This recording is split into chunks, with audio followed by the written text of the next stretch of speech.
Chris Cillizza, senior advisor to the DGA Group, author of the So What Substack, friend of the show. Welcome back. Merry Christmas. Happy New Year to my friend that I didn't get to be with over the past few weeks. Cilliza, Rahm Emanuel always said never let a crisis go to waste.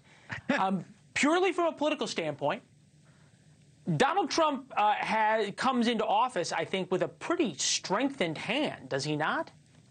It worries me a little bit that while that was playing, I was thinking never let a crisis go to waste, which is exactly the Rahm Emanuel. I mean, it worries me we're thinking that alike.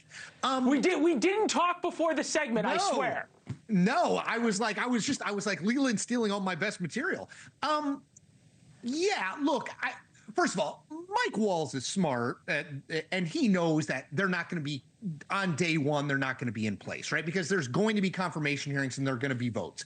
That said, does this help Donald Trump get what, at least in a few places in terms of a national security intelligence team, a little bit shaky in terms of political confirmation? Does it help? I do think it probably does help a little bit there, that if there are kind of Republicans wavering in the Senate on a Kash Patel, on a Pete Hegseth, on a Tulsi Gabbard, yeah, I think it seems to say it's going. Here's what I should say, Leland. It's going to be harder for people who are Republicans who are on the fence in the Senate to remain on the fence on these folks. At some level, though, just in a broader sense, right? This is all the things Donald Trump warned about, right? This is a rise of terrorism groups. This is America projecting weakness. This is the threat of homegrown extremists. I mean, there's all these things. This is clearly either an incompetent or really messed up FBI that lied to us yesterday morning. An assistant special agent in charge say, nope, not terrorism. We were told the FBI sort of been more dedicated to woke and more dedicated to their own ideological views of the Biden administration and to social change than they were to stopping terrorists. Even on the issue of the border, now this is not a border issue specifically, this one attack, but MSNBC is now saying, hey, Trump got it right. Take a listen.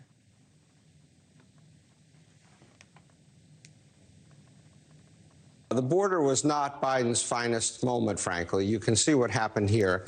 And Trump is not wrong when he talks about how border crossings were quite low. They were running about 74,000 a month when he left office. And they, in fact, did shoot up. Okay, MSNBC may be sort of scraping for ratings at some point and trying to find relevancy. But again, there were all these things that we were told aren't true, that any 5-year-old with eyes could see were true. And now is the gaslighting going to stop?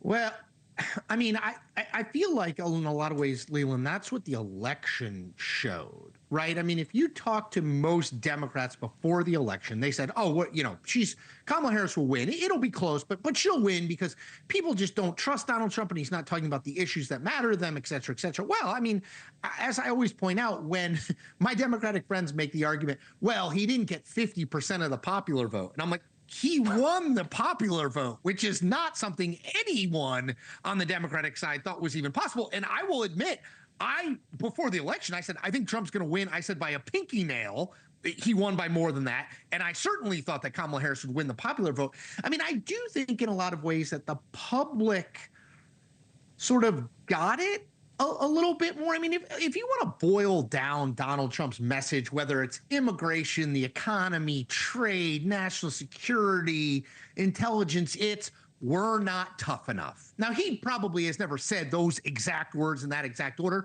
but that's effectively what he's talking about. And I think a lot of people are looking around and kind of thinking, man, maybe we weren't tough enough. I mean, look, he won the election for a reason, right? I mean, this is what I always say to people. He didn't pretend he was something he wasn't. He made very clear what he thought the Biden administration and Kamala Harris had done wrong and what he would do differently. And now, and I'm looking at my calendar, 18 days, he's going to get a chance to do it differently, and we'll see. Yeah. Good point. And we will be covering it together. See you back in D.C., my friend. Thank you very much. Thanks for watching. Go to joinnn.com to find NewsNation on your television provider. And don't forget to click the red subscribe button below to get more of NewsNation's fact-driven, unbiased coverage.